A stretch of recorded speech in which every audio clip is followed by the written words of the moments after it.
Hi. ఒకతను గాడిద పైన కూర్చొని వెళ్తున్నాడు. అతన్ని అడిగారంట, ఎక్కడికి వెళ్తున్నావు అని. నాకేం తెలుసు, గాడిదని అడగండి అన్నాడు. ఆ గాడిద ఎవరో కాదు, మన ఆలోచనలే. మన కళ్ళకు గంతలు కట్టి మనల్ని తీసుకొని వెళ్తుంది మన ఆలోచనలు. మనం కూడా ఎక్కడికి నడకుండా దాంతోపాటు ప్రయాణం చేస్తున్నాం. ఒక ఎక్స్ట్రీమ్కి తీసుకెళ్ళాక మనకు అర్థమవుతుంది, ఒక పనికిరాని ఆలోచన కోసం మనం ఇంత ఎనర్జీ వేస్ట్ చేసామని చెప్పి.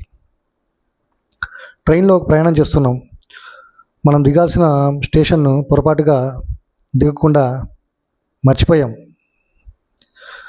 నెక్స్ట్ స్టేషన్లో మనం దిగాలని తెలుసుకోవాలి కదా. అలా దిగకుండా మనం ప్రయాణం చేస్తూనే ఉంటే మళ్ళీ మనం తిరిగి రావడానికి చాలా టైం తీసుకుంటుంది.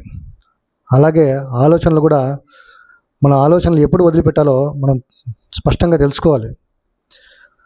అది తీసుకెళ్తుంది కదా అని దాంతోపాటు వెళ్తూ ఉంటే మన ఎనర్జీ చాలా వేస్ట్ అవుతుంది. ఆలోచనలు మనకి ఎనర్జీ ఇవ్వాలి, కానీ మన ఎనర్జీని డ్రైన్ చేసే ఆలోచనలుగా ఉండకూడదు. ఆలోచనల పట్ల చాలా అప్రమత్తంగా ఉండాలి.